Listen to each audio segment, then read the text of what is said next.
l'inclusivité, cela ne veut pas dire qu'en République démocratique du Congo, il y a 500 partis politiques et que nous puissions dire, tant que les 500 partis politiques ne sont pas dans la salle, le dialogue n'est pas inclusif. Non. C'est là où nous parlons même des parties prenantes, c'est-à-dire, comme aujourd'hui, si nous disons la crise concerne d'abord les deux partis, c'est-à-dire, il y a d'un côté M. Kabila, il y a de l'autre M. Tshisekedi.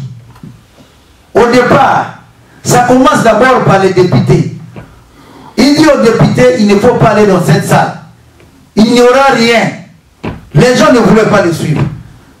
Maintenant là, ils sont partis dans cette salle. Premier acte négatif, on met sur pied la CENI. Qu'est-ce qui se passe dans cette CENI-là? Mais nos députés de l'opposition étaient dans la salle. Ils ont même mis les gens là-bas, rapporteurs. Et non, nous, IDPS, au moment où l'IDPS n'est pas là, vous mettez un rapporteur. Nous, les MLC, nous faisons ceci, on met les gens.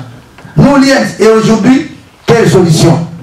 Kabila a fait démissionner même les gens de la CENI. Et il leur prouve que cette CENI-là, il n'y a rien, c'est moi qui contrôle.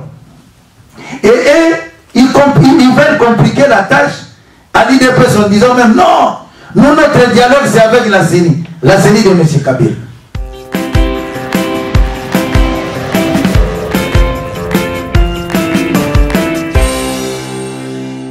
Un mot sans commencer par s'excuser.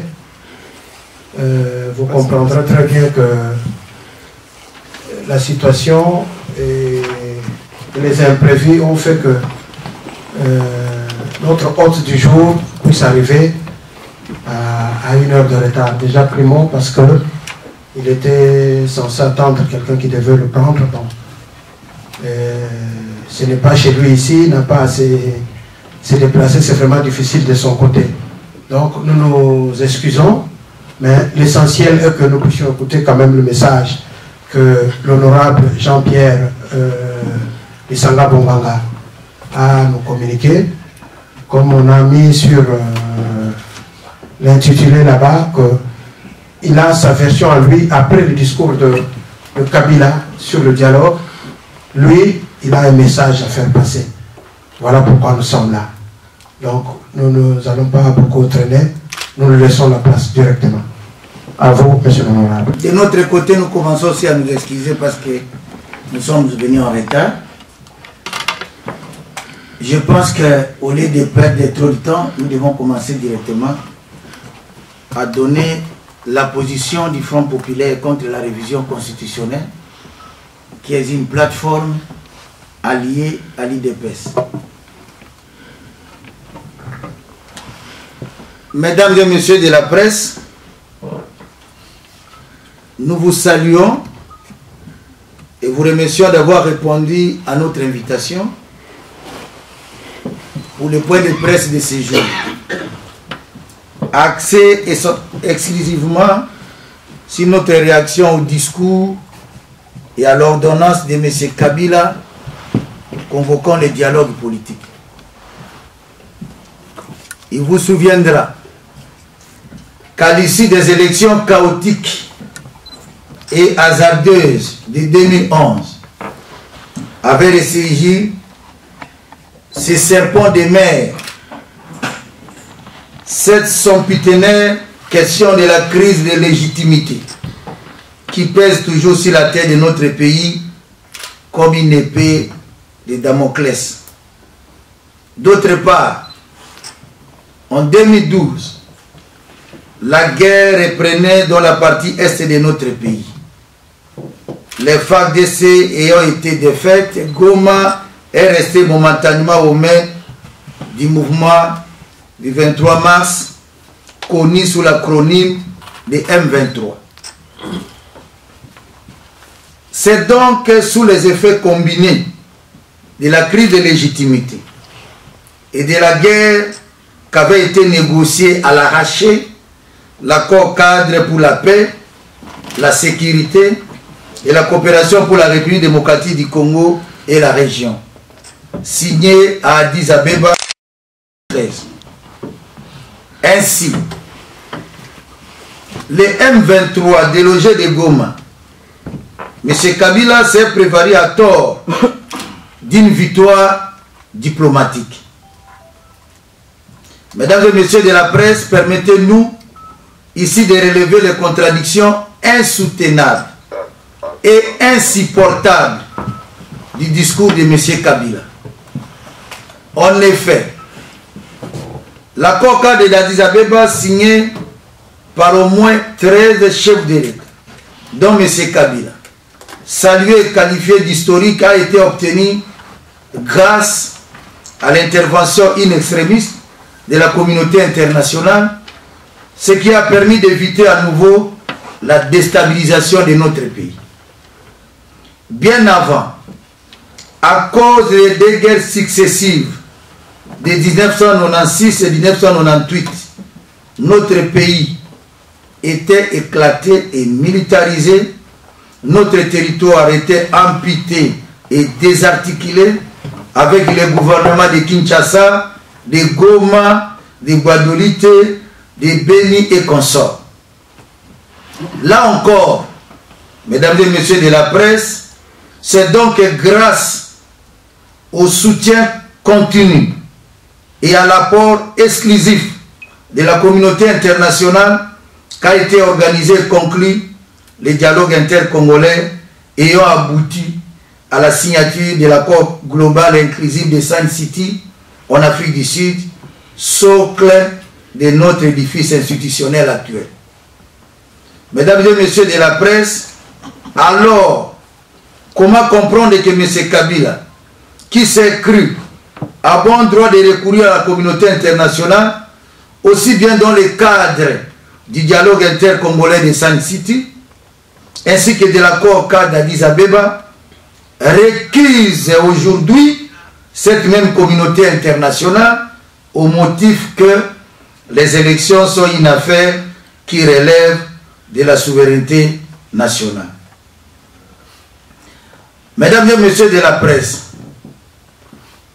comment M. Kabila justifie-t-il, lui qui prétend défendre la souveraineté nationale, la présence d'environ 20 000 casques bleus de la MONUSCO et 3 000 hommes de la brigade d'intervention rapide?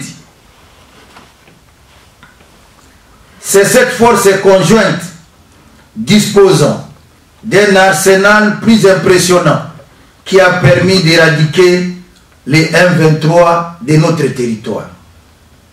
Mesdames et messieurs de la presse, dans sa rhétorique de l'esquive et du déni, M. Kabila se présente à l'occasion du dialogue politique en nationaliste ombragé, en celui qui pratique le nationalisme à géométrie variable. Dès lors, il ne fait pas l'ombre d'un doute que M. Kabila considère la communauté internationale comme une variable d'ajustement pour son pouvoir personnel. M. Kabila s'est toujours servi de la communauté internationale lorsqu'il s'agit de protéger son pouvoir. Là, le nationalisme et la souveraineté ne sont pas de son côté. Aujourd'hui, que la communauté internationale exige le respect de la Constitution et des délais constitutionnels, M. Kabila s'en méfie et s'en détourne. Et à nouveau, il se découvre nationaliste et crie à la défense de la souveraineté. Mesdames et messieurs de la presse, dans l'accord cadre d'Addis Abeba, en son point 6, l'objectif de la réconciliation nationale a été mis en exergue comme engagement renouvelé pour la République démocratique du Congo. En tant qu'accord international, l'accord cadre revêt un caractère contraignant pour notre gouvernement. En conséquence, comme mesure conservatoire, au cas où le gouvernement de la République démocratique du Congo n'arrivait pas à honorer son engagement, la résolution 2098 a été prise en date du 28 mars 2013 par le Conseil de sécurité des Nations Unies. La résolution 2211 du Conseil de sécurité, votée le 26 mars 2015, en ces paragraphes 19, 20 et 21 constituent une feuille de route en ce qui concerne la tenue du dialogue politique centré sur l'organisation des élections présidentielles et législatives dans les délais constitutionnels. Mesdames et messieurs de la presse, qu'est-ce qui a été fait depuis ce temps par M. Kabila pour organiser les dialogues politiques transparents et inclusifs comme voie royale, pour reprendre l'expression chère au président Etienne Tshisekedi, dans le but de réaliser l'objectif de la réconciliation nationale et de créer ainsi un électrochoc. Mesdames et messieurs de la presse, au contraire, M. Kabila était entré dans la logique de contourner ce qui est incontournable, c'est-à-dire les dialogues politiques transparents et inclusifs. C'est ainsi qu'il va organiser les concertations nationales non inclusives, ignorant l'IDPS, les principaux partis politiques de l'opposition politique congolaise. Mesdames et messieurs de la presse, à l'Assemblée nationale, qui a oublié cette plénière surréaliste et de triste mémoire organisée ce jour férié du 17 janvier 2015,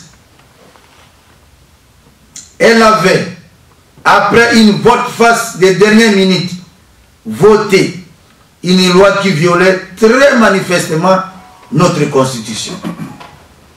Qui a oublié qu'à la suite de ce vote macabre, avait été sauvagement massacré par la garde prétorienne de M. Kabila.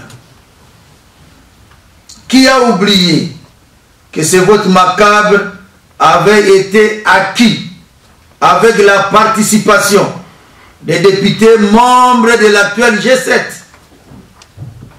Pour rappel, l'actuel G7 a été complice de toutes les stratégies pernicieuses visant à saper notre régime constitutionnel, socle de notre ordre politique, acquis au prix d'énormes sacrifices.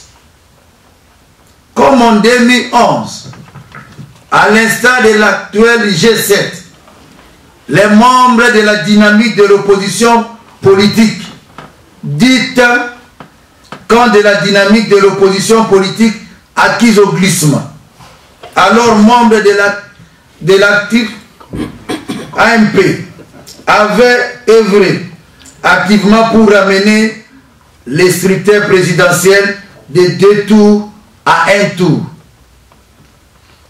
La dynamique de l'opposition politique dite quand de la dynamique de l'opposition politique acquise au glissement a été rejointe par l'actuel G7 pour constituer l'union sacrée des kabylistes frondeurs acquis au glissement en sigle ISKF. Ainsi, comme dit-on de l'historique conférence nationale souveraine, ces kabylistes frondeurs agissant comme l'IDI de triste mémoire espèrent obtenir leur certificat de virginité pour pouvoir revenir sous les linges propres au pouvoir et pérenniser ainsi le système kabyliste. Comme vous avez pu le constater, mesdames et messieurs de la presse, il a échappé à M.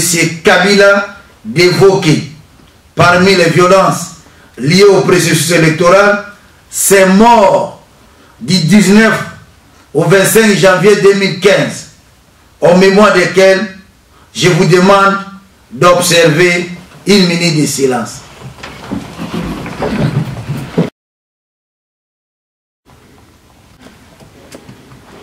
Du mois de mai 2015,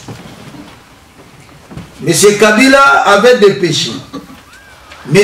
Kalev Moutonde auprès de la classe politique en vue de requérir ses avis et considérations sur la problématique du dialogue politique transparent et sans exclusive. Monsieur Kabila, après la continuation de la mission de son émissaire Caleb Mouton, avait repris la main et avait conduit en personne les consultations ayant abouti à son discours du samedi 28 novembre 2015 sur la convocation du dialogue politique national. Mesdames et messieurs de la presse, c'est ce manquement à l'engagement pris qui avait justifié la résolution 2211 du 26 mars 2015, laquelle, en ses points 15A et 19, appelle à promouvoir un dialogue transparent associant toutes les parties prenantes congolaises en vue de favoriser la réconciliation et la démocratisation et protéger les libertés fondamentales et les droits de l'homme afin de créer les conditions propices à la tenue des prochaines élections et notamment d'en faire une priorité. La présidentielle et les législatives sont prévues conformément à la Constitution pour les mois de novembre 2016. Mesdames et messieurs de la presse, le discours de M. Kabila est une chose trappe qui sonne comme un aveu d'échec. À la tête de notre pays depuis environ 18 ans, M. Kabila a fait de la révolution de la modernité son cheval de bataille avec comme objectif de hisser la République démocratique du Congo au rang des pays émergents. M. Kabila vante sans cesse les bonnes performances du cadre macroéconomique de son gouvernement, alors qu'au quotidien, les Congolais vivent dans une misère inimaginable. Au regard de ces tableaux reluisants de la gouvernance kabiliste, est-il intelligible et compréhensible que M. Kabila se dise incapable d'assurer le financement des élections, qui sont des dépenses de souveraineté, alors que les élections chaotiques de 2006 et de 2011 avaient été financées sans encombre. La CENI et récemment sa sœur siamoise, la Cour constitutionnelle, instrumentalisée par M. Kabila, ont été contestées par l'IDPS et ses alliés au point que ces deux institutions ne pouvant plus se poser comme interlocuteurs crédibles et impartiaux ont fini par être inopérantes. Mesdames et messieurs de la presse, ce que M. Kabila considère dans son discours comme questions politiques diverses sont en réalité des obligations financières et politiques gouvernementales que pose l'organisation d'un scrutin crédible et apaisé. L'opposition politique a eu suffisamment à temps les mérites d'exposer ces obligations dans un mémorandum adressé au pouvoir sans qu'il y ait eu les moindres débuts de réponse. Mesdames et messieurs de la presse, l'exposé des motifs de notre Constitution considère qu'assurer l'alternance démocratique, c'est répondre à l'une des préoccupations majeures que pose l'organisation et l'exercice du pouvoir. Gouverner suppose prévoir.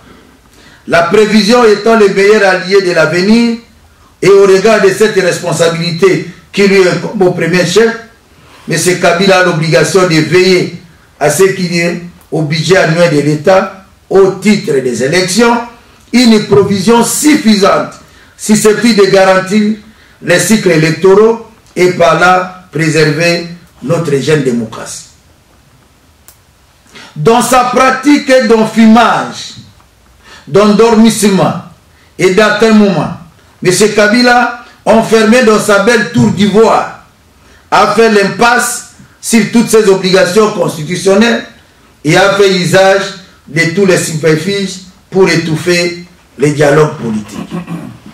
Mesdames et messieurs de la presse, aujourd'hui, M. Kabila, dans un discours aux alliés des professions de foi, affirme en reconverti que le dialogue s'impose à nous. Rejoignons ainsi dans le verbe le président Etienne Tshisekedi qui appelait déjà, dès 2011, au dialogue comme voie royale pour sortir de l'impasse. Mesdames et messieurs de la presse, dans un discours présomptueux, ponctué de jeux, comme pour dire « je reste seul maître à bord », et ce Kabila se pose en organisateur du dialogue politique national. Certes, dialoguer, c'est négocier en vue d'un accord, et pour dialoguer, il faut au moins être à deux. Mais de quel dialogue politique s'agit-il dès lors que nous sommes en présence de trois versions? Il s'agit d'abord du dialogue politique tel qu'exprimé dans la feuille de route par le président Etienne Tshisekedi, soutenu par ses alliés que nous sommes. Première version. Ensuite, il y a le dialogue politique, version tripartite, chère à l'union sacrée des kabylistes frondeurs. Deuxième version. Et enfin, c'est le dialogue politique, type concertation nationale bis, décrété par M. Kabila. Mesdames et messieurs de la presse, le dialogue politique prôné par Etienne Tshisekedi et l'IDPS, soutenu par ses alliés, est un dialogue transparent et inclusif avec la médiation des Nations Unies, un dialogue qui ne devait pas servir de prétexte pour retarder les élections. Un dialogue qui tire son fondement dans les instruments internationaux, aussi bien dans l'accord cadre que les résolutions 2098 et 2211 du Conseil de sécurité des Nations Unies. Par ailleurs, l'union sacrée des kabylistes frondeurs, acquis au glissement, est dans la version d'un dialogue politique dit tripartite, comprenant la CENI, l'AMP et l'union sacrée des kabylistes frondeurs, acquis au glissement. Du fait de l'anéantissement de la CENI et de son désaveu par M. Kabila, ce dialogue est donc mort-né. Enfin, le dialogue politique version concertation nationale bis, initié par M. Kabila, non rien d'autre qu'un monologue de sa famille politique. Et par conséquent, son ordonnance convoquant le dialogue politique n'engage que lui et sa famille politique. Mais M. Kabila, qui est un président partisan, qui a été mal élu, qui en est en son dernier mandat, ne peut donc pas jouer le rôle d'organisateur d'un dialogue politique qui exige neutralité et impartialité. Mesdames et messieurs de la presse, dans son discours aussi ambigu que contradictoire, l'unique façon de démêler les faux du vrai, c'est de considérer qu'une fois encore, M. Kabila est dans sa logique implacable de contourner les dialogues politiques en organisant les concertations nationales bis. Mesdames et messieurs de la presse, au Front populaire contre la révision constitutionnelle, nous restons persuadés que le dialogue politique est incontournable. Il reste le seul chemin pour promouvoir la réconciliation nationale. L'élément catalyseur pour conduire le peuple congolais aux élections dans un climat apaisé et serein.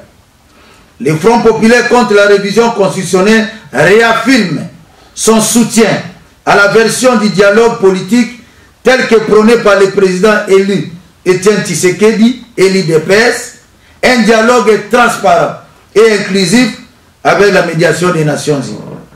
À présent, il n'appartient plus qu'au secrétaire général des Nations Unies, ayant déjà été saisi par les deux parties prenantes congolaises, le président Tshisekedi pour l'opposition politique et le gouvernement de M. Kabila pour sa famille politique, de désigner les facilitateurs pour que débutent les travaux du dialogue politique tant attendu.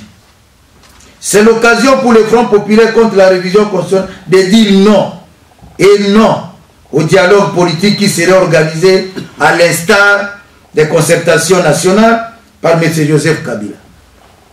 Ces concertations sont considérées par le peuple congolais comme une manœuvre tendant soit à détourner l'impérium du dialogue politique, soit à en retarder la tenue.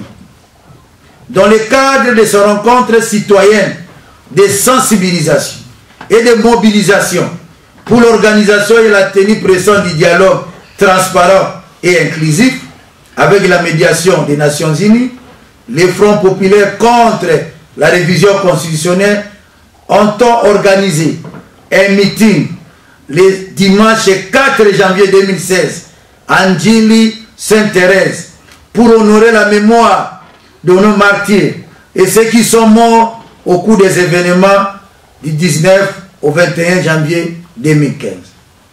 Cette occasion nous est aussi offerte pour dire aux membres de l'Union sacrée des kabylistes frondeurs acquis au glissement de ne pas souiller la mémoire de nos compatriotes membres de l'IDPS et de ses alliés.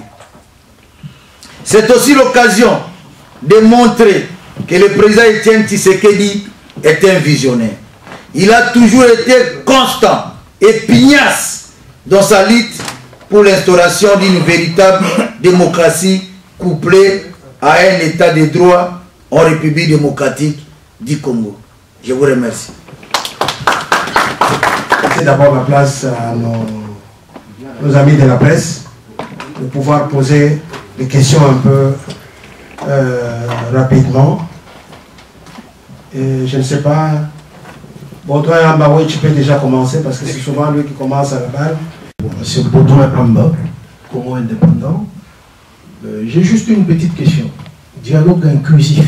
Qu'est-ce que vous pouvez donner comme contenu de cet épithète inclusif? C'est quoi? Merci beaucoup, Baudouin. En disant que vous n'avez qu'une petite question, ça me va tout droit au cœur et je suis très content. Je pensais, en connaissant Baudouin, je pouvais arriver à 3-4 grandes questions. Là, je comprends que le texte a été clair pour Baudouin, qui n'a qu'une petite question inclusive. Baudouin, quand nous disons le dialogue inclusif, c'est clair. Et vous allez voir que, après avoir dit inclusif, nous parlons, même de l'autre côté, des parties prenantes au dialogue. C'est-à-dire aujourd'hui, l'inclusivité, cela ne veut pas dire qu'en République démocratique du Congo, il y a 500 partis politiques et que nous puissions dire, tant que les 500 partis politiques ne sont pas dans la salle, le dialogue n'est pas inclusif. Non. C'est là où nous parlons même des parties prenantes, c'est-à-dire, comme aujourd'hui, si nous disons la crise concerne d'abord les deux partis. C'est-à-dire, il y a d'un côté M. Kabila, il y a de l'autre M. Tshisekedi. Voilà d'abord là où ça... Un dialogue qui ne fait pas référence à ces deux-là, même si vous voulez dire qu'il y a inclusivité, comme c'est ça la base de la crise, c'est là où ça a commencé cette crise aujourd'hui de légitimité qui nous tient, cette crise-là. Donc, ce n'est pas ça inclusif. Et aujourd'hui, prendre tant que l'UDPS est là d'un côté, et la majorité, chacun dans son camp va prendre les partis qui le suivent en disant dans chaque famille il y a un responsable. C'est-à-dire du côté de la majorité il y a Kabila et sa famille, du côté de l'opposition il y a bien sûr Tshisekedi et ses alliés. Je comprends bien votre question parce que comme vous dites inclusif, c'est-à-dire aujourd'hui les amis que nous appelons à ce jour l'union sacrée des kabylistes vont dire après, non, le dialogue est là, le président Tshisekedi était avec ses alliés, et que voilà, nous les kabylistes, bien sûr, les frondeurs, nous n'étions pas là, ce dialogue n'est pas inclusif. Non. Du moment où le président Tshisekedi et l'UDPS et les alliés, les parties prenantes au dialogue du côté de l'opposition, et M. Kabila se retrouve, ce dialogue a un sens, et ça tient. Mais il ne faut pas dire non, mais il y a les G7 qui viennent d'arriver, ils nous ont dit qu'ils ne sont pas pour le dialogue, de toutes les façons, ça n'a pas été inclusif. Non, Baudouin. Et c'est là où les amis pensent que aujourd'hui, s'ils ne veulent pas être avec l'IDPS, ils peuvent constituer un problème. Non, ce n'est pas ça le problème. Le problème aujourd'hui, c'est l'IDPS et ses alliés. Le problème aujourd'hui, s'il faut le citer, c'est Tshisekedi, qui a été aux élections en 2011. Et que les gens se sont dit, voilà, c'est on va gagner les élections. Kabila dit, non, c'est moi. C'est ça la crise, s'il faut citer.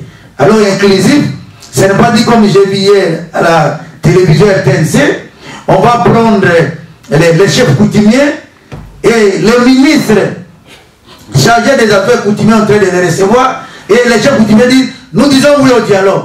Alors, après, on appelle les ministres, non, nous sommes les gouverneurs, voilà, va dire oui au dialogue, non. Ça sera toujours la même chose, et ça risque d'être pire que les concertations. Donc, s'il faut être bref, aujourd'hui, ça concerne les deux parties prenantes, la majorité avec le président Kabila d'un côté et de l'autre, le président Tshisekedi avec ses alliés. De Info en ligne des Congolais de Belgique. Nous sommes aujourd'hui 5 décembre 2015 et dans un mois on sera déjà en 2016 et c'est bien, vous avez déjà prévu un meeting le 4 janvier. Mais les élections doivent se tenir au plus tard fin novembre 2016. Sachant que pour qu'il y ait élection, il faut qu'il y ait le fichier électoral. Qui dit fichier électoral dit enrôlement des électeurs et surtout des nouveaux électeurs qui ont 18 ans depuis 2011. Sachant que pour qu'il y ait élection, il sied également que les bulletins soient imprimés et ça prend un temps incompressible. Si aujourd'hui vous parlez dialogue, vous devrez logiquement donner un deadline à M. Kabila, au-delà duquel vous considérez que il va vous amener dans l'églissement. L'UDPS, qui est votre allié, a parlé du 30 novembre. Qu'est-ce que vous dites de ces délais butoirs au-delà duquel le dialogue devient sans objet? Merci. Merci beaucoup. On fait vous parler de tous les éléments que vous énumérez là. Ça constitue ce que nous appelons les fichiers électoraux qui posent problème. Et ce qui est grave est qu'aujourd'hui, concernant le fichier électoral, en suivant même les discours de M. Kabila, même lui-même reconnaît que ça pose problème. Donc, si aujourd'hui, l'IDPS dit non, l'ultimatum tel qu'on a donné jusqu'au 30, mais c'est pour voir, parce que nous avons dit que le dialogue, c'est entre deux familles politiques. La famille politique qui nous gère par défi, avec le président Kabila en tête, et la famille politique représentée par le président Tshisekedi. Voilà les deux familles. Si le président Tshisekedi dit ultimatum, M. Kabila doit comprendre qu'il s'est adressé à lui. Maintenant, avant qu'on arrive le 30, il y a eu des gestes. Cela dit que l'ultimatum a été écouté par l'autre famille politique. Mais nous disons seulement ceci. Vous nous avez écoutés, mais ce n'est pas ce que nous avons demandé. Donc, de toutes les façons, la réponse à l'ultimatum a été donnée, mais l'IDPS réfléchit et l'IDPS a répondu par les communiqués signés par le président national en disant non, ce n'est pas ça. Mais au moins l'ultimatum, du fait qu'avant les 30, M. Kabila a répondu par des gestes, il y a eu un message, un discours, parce que normalement, le discours se tient au mois de décembre, une fois par an, devant les députés et sénateurs. Mais il devait attendre septembre, qui ça décembre, mais il a tenu au mois, donc il a respecté l'ultimatum. Pour nous, nous voyons que c'est un geste qui vient de la part de celui qui doit être au dialogue avec nous. Mais nous lui disons seulement, l'IDPS l'a dit, par les communiqués signés par le président, et nous les alliés, nous le disons maintenant. Notre interlocuteur, nous avons suivi votre réponse, mais ce n'est pas ça ce que nous demandons. Nous demandons maintenant qu'on désigne un facilitateur pour que le dialogue commence. Et nous l'avons dit, parce que nous, en tant qu'alliés, nous devons expliquer aussi clairement, c'est de notre devoir, ce qu'a dit le président national. Il n'a pas dit Parce que lui, il a toujours dit que le dialogue, c'est une voie royale. Il n'a pas dit qu'il rejetait le dialogue. Il a dit que le dialogue est là, vu les problèmes que vous venez d'évoquer. Si nous voulons avoir des bonnes élections, le dialogue est incontournable. Donc à ce jour, nous avons suivi la réponse de notre interlocuteur, mais nous lui disons déjà qu'il y a des problèmes. Mais comme c'est dit que les facilitateurs, son problème c'est quoi? C'est de venir quand il y a aussi des problèmes. Mais maintenant déjà avant qu'on commence, le facilitateur comprend qu'il y a des problèmes. Donc on voit déjà, même si Djenit n'est pas encore nommé, mais le fait seulement qu'il il fait des va-et-vient, il doit avoir l'IDPS, il doit avoir ceci, ça prouve déjà qu'il y a un problème. Alors comme il y a ces problèmes, nous sommes maintenant à la phase de la recherche de la solution à ces problèmes-là, posés par notre interlocuteur qui n'a pas répondu à ce que nous lui demandons. Et c'est un processus. Donc, ça peut être d'ici 2-3 jours, une autre réponse ou une autre manière de se comporter suite à ce que nous avons demandé. Et nous dirons, maintenant que le facilitateur est là, on y va, on commence. Donc voilà au moins notre position. Il y a un meeting le 4 janvier à Sainte-Thérèse. Si ce jour-là, il n'y a toujours pas de signaux, que direz-vous au peuple par rapport au dialogue? On va encore attendre jusqu'à quand? Voilà. Nous tenons ce meeting parce que nous voulons que l'opinion puisse comprendre que les manifestations du 19 jusqu'au 25, s'il y a aujourd'hui les militants et les partis qui avaient des militants sur le terrain, c'est l'IDPS. Ça, nous tous nous devons être conscients. Mais nous constatons une récupération, mon frère, une certaine récupération. Comment les G7 qui étaient dans la salle, les jours où on était en train de voter, ils sont en train de dire aujourd'hui, ils vont tenir aussi les actions le 19. Mais ça c'est blaguer ou souiller les mémoires de nos compatriotes. Et surtout c'est l'IDPS qui a perdu. Oui, il y a eu beaucoup de... S'il y a eu des morts, ce sont les militants de l'IDPS. Alors vous nous dites aujourd'hui, qu'est-ce que nous allons dire ce jour-là? Mais nous ne sommes que les 5. Les meetings c'est les 4. En concertation avec celui qui est le principal de notre famille politique, c'est-à-dire l'IDPS. Et vu les éléments en présence, presque un mois, d'ici les 5 jusqu'au 4, nous dirons ce qui va se présenter d'ici jusqu'au 4. Voilà ce que nous allons dire.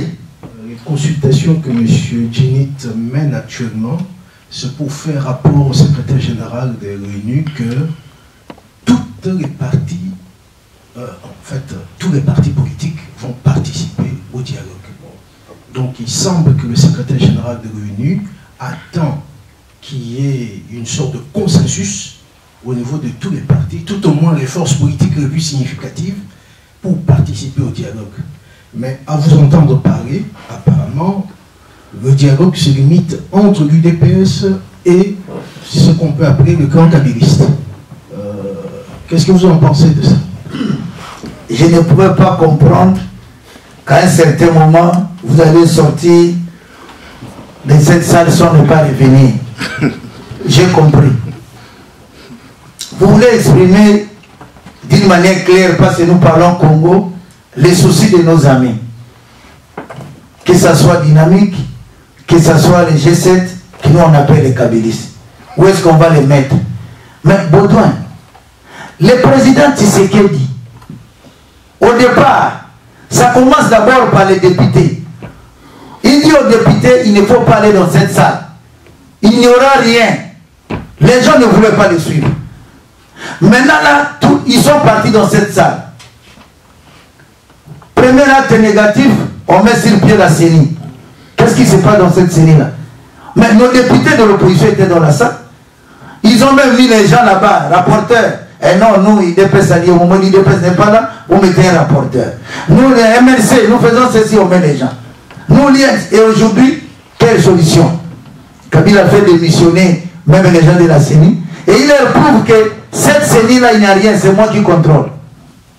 Et ils veulent compliquer la tâche à l'IDPS en disant même non, nous, notre dialogue, c'est avec la CENI de M. Kabila.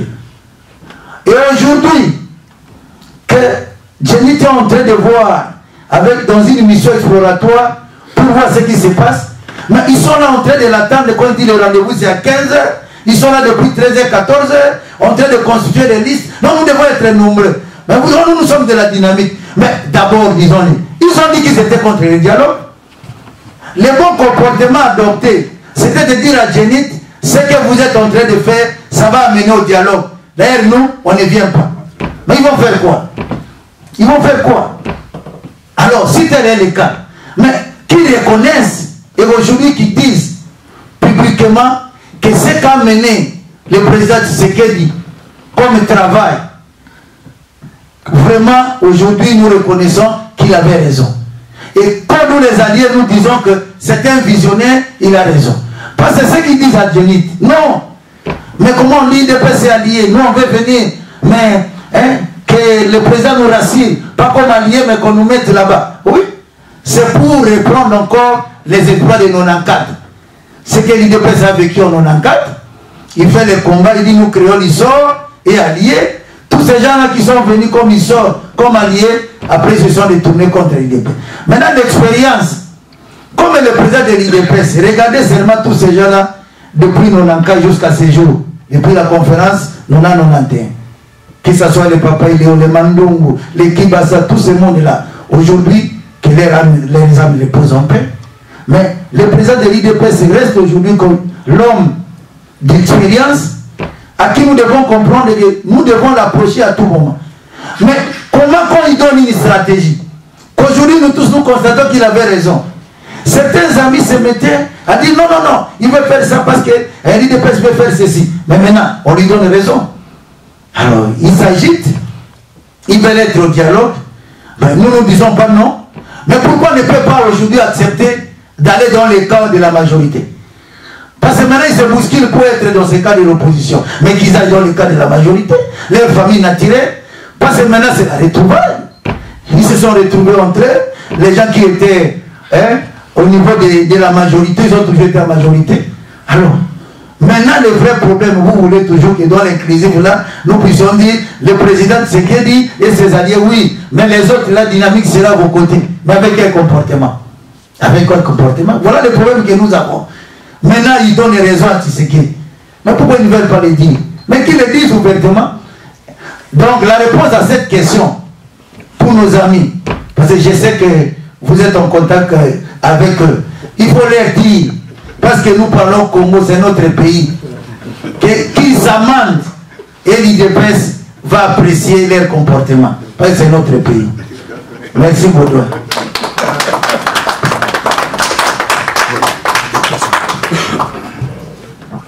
Pasteur Bobo pour MPB TV.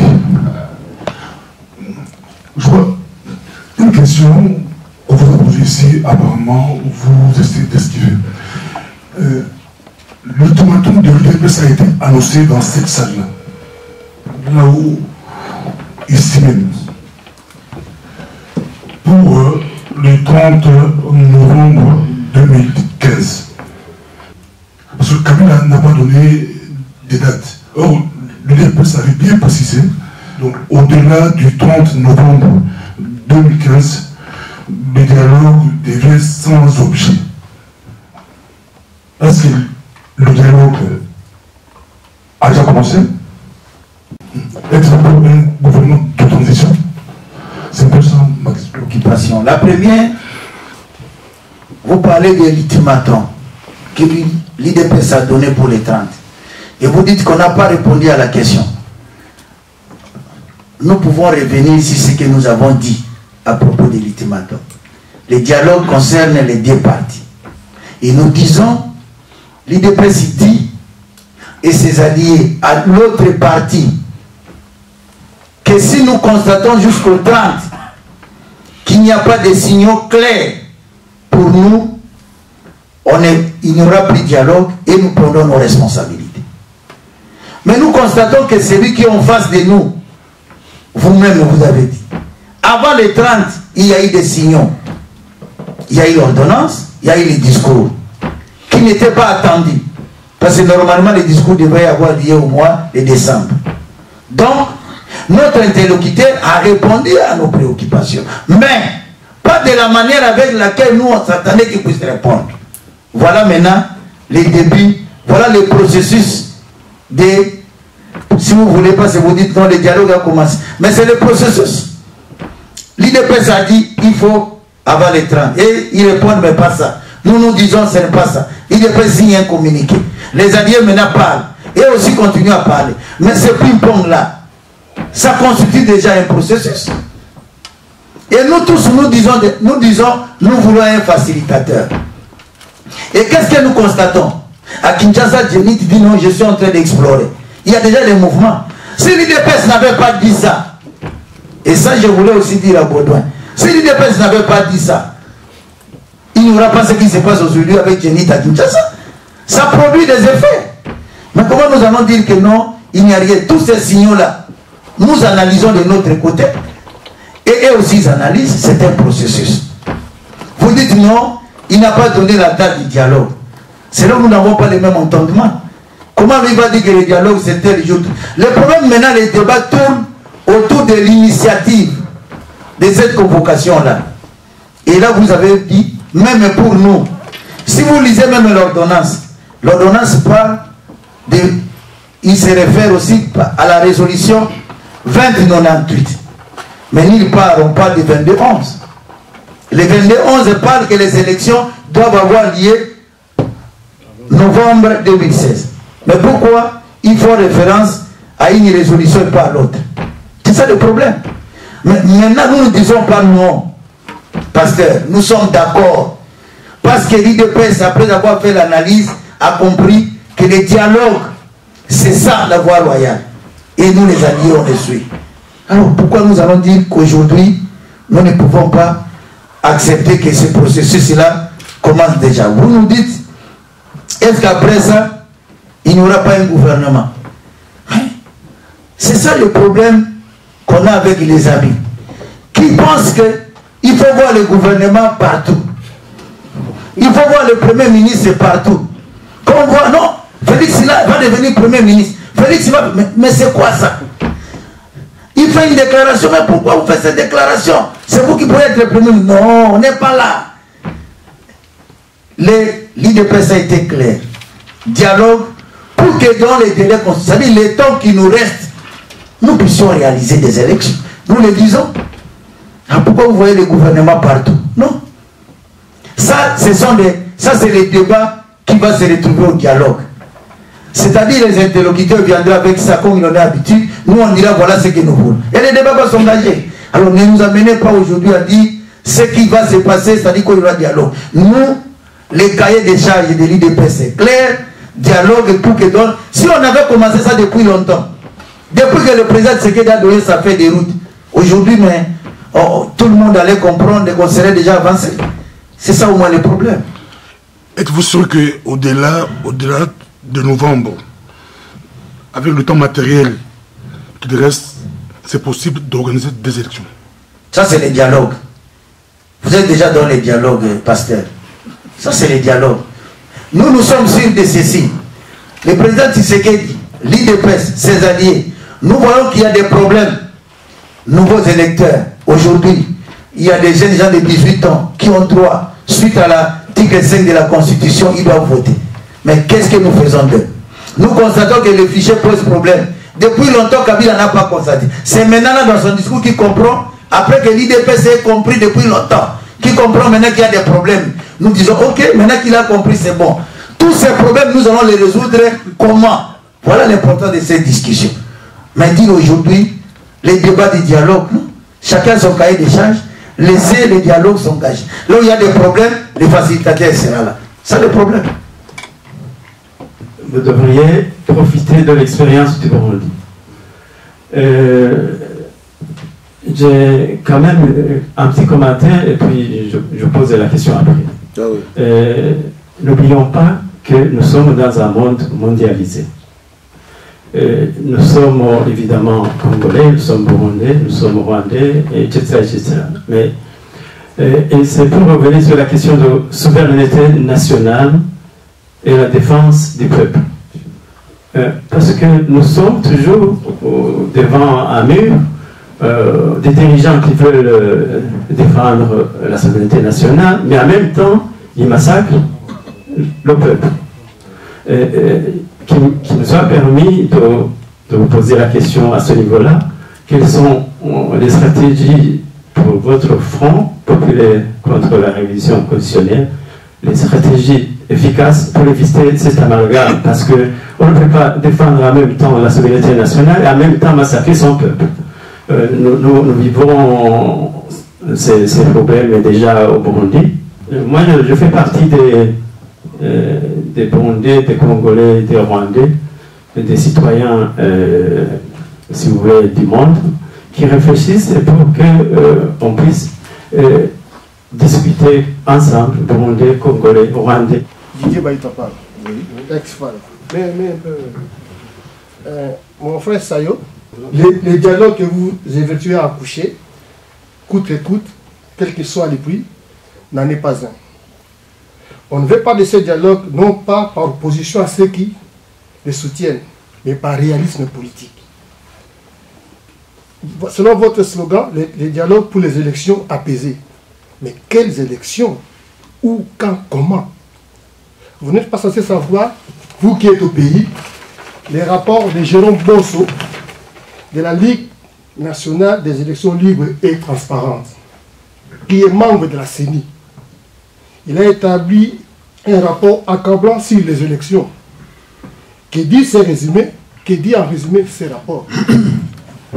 Merci beaucoup. Nous commençons par les questions de notre frère burundais.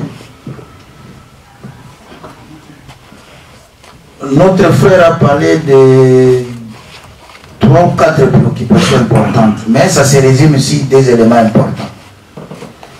Le premier, vous partez de l'expérience de Burundi, nos frères burundais, et vous constatez que non, nous aussi on a peut-être les mêmes problèmes, oui.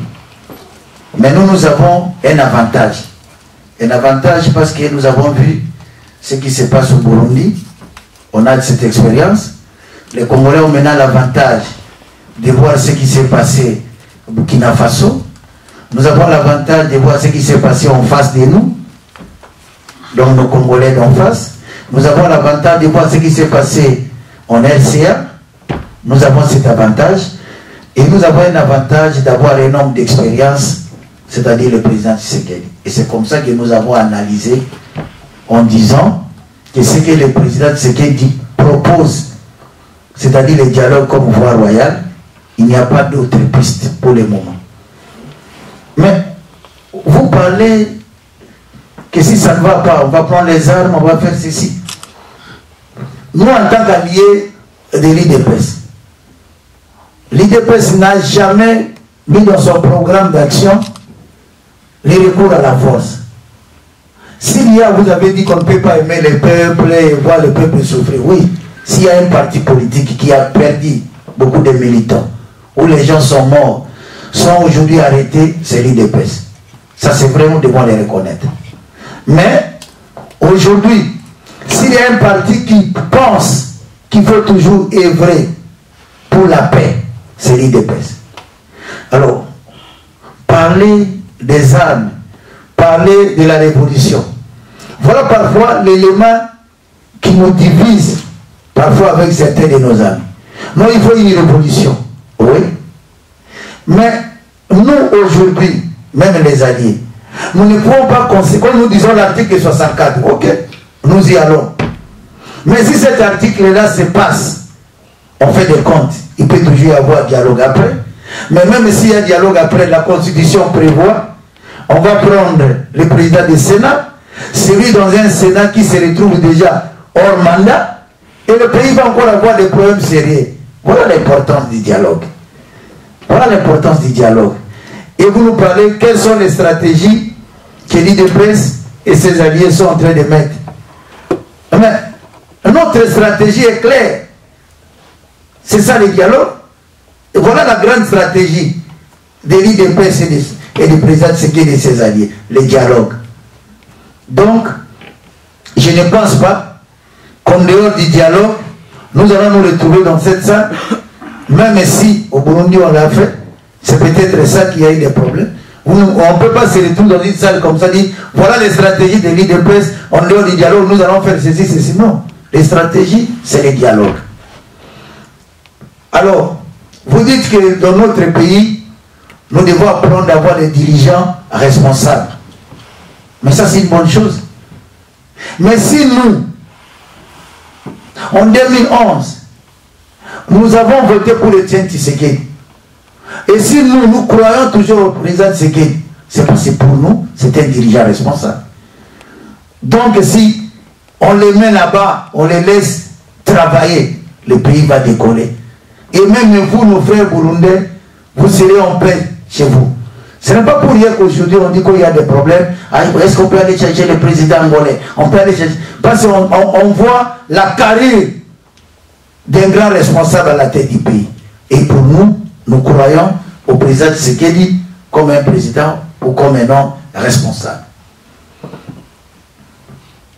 Les frères, tout pas là parler de d'abord Jérôme Bonso, les analyses de Jérôme Bonso.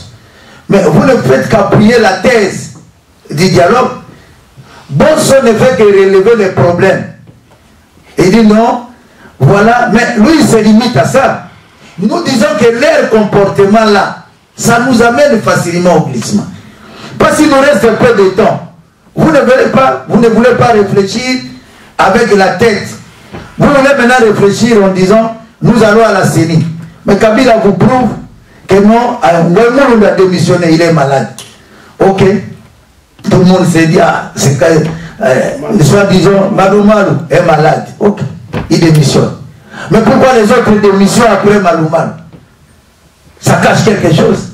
Et qui le fait démissionner? C'est les chefs de cette famille, c'est les chefs de la CENI. Donc, vous donnez raison à l'IDP de ne pas aller comme ça dans cette CENI. Et lui-même, à la fin des comptes, dans son discours, il comprend que non, il y a des problèmes. Même la CENI là, à moi-même, ça me pose des problèmes. Vous ne voulez pas qu'on puisse réfléchir. Et les amis voulaient aller dans cette CENI là pour réfléchir avec la CENI. Ça dit, si vous êtes avec la CENI, le président de la CENI vous dit, j'arrive. Là, on l'appelle par peut-être Bochem, on l'appelle peut-être par le président de l'Assemblée, on l'appelle peut-être par n'importe qui, et vous êtes là en opposition, en train d'attendre cette réponse. Et le président, ce qu'il dit, non, ça ne sert à rien. Discutons avec les chefs de cette famille-là pour trouver des solutions. Alors, comme les amis, s'ils ne veulent pas ça, ça nous amène à quoi? Ça nous amène au glissement facilement. Alors, vous dites la solution. Mais aujourd'hui, la voie royale que nous pouvons avoir avec les dialogues, mais quand nous disons déjà les facilitateurs, quand vous dites, mais qui peut mettre tous ces mondes-là ensemble? Il faut qu'il y ait la convention des politiciens.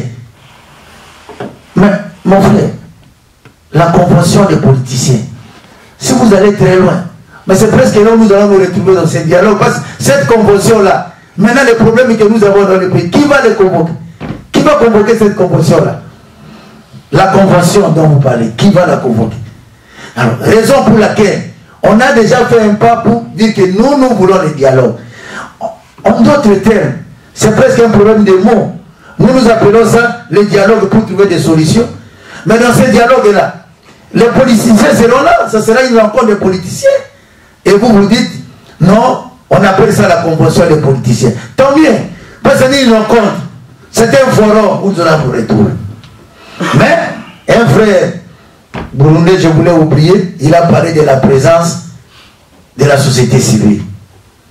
Voilà, nous allons peut-être nous limiter à ça. Mais la présence de la société civile, le président de Tshisekedi dit, ils seront là comme des témoins. C'est-à-dire, quand nous sommes en train de parler majorité-opposition, leur présence est là comme des témoins. Parce qu'aujourd'hui, c'est une société civile. Si nous disons directement, la société civile venait, les chefs coutumiers, tous presque, ils sont là de la majorité. On va vous dire, regardez même dans les églises, on prend celui qui aujourd'hui a, soi-disant, président de la CENI, on dit non, il est ici des églises. Mais 48 heures après, ce n'est même pas 48 heures, 24 heures, Les autres se sont réunis pour dire non, pas celui-là. Même au niveau des églises, ils ne se sont pas attendus. Bon, vous voulez comprendre la société civile comme ça d'une manière désordonnée? Non. Nous disons que nous sommes d'accord, mais ils seront comme des témoins. C'est-à-dire les deux familles vont apprécier. Si vous dites que nous prenons celui-là, qui est du Rhône, l'église est protestante, ok. Mais nous disons que tel autre est là, nous prenons même s'il est catholique, mais il est favorable aussi à nous. C'est ça le débat. Et nous aurons une société civile responsable, comme témoin. Nous n'avons pas dit que nous allons exclure la société civile. Non. Surtout, le président Etienne Tshisekedi, dans son combat, il est avec les peuples. Il a dit d'abord le peuple. Je ne vois pas quelqu'un qui lutte pour le peuple qui va être contre la société civile. Merci beaucoup, à moi que j'ai oublié une question des pasteurs. C'est Kabila, sa tête. Pardon? C'est Kabila. Ah, c'est Kabila son tête.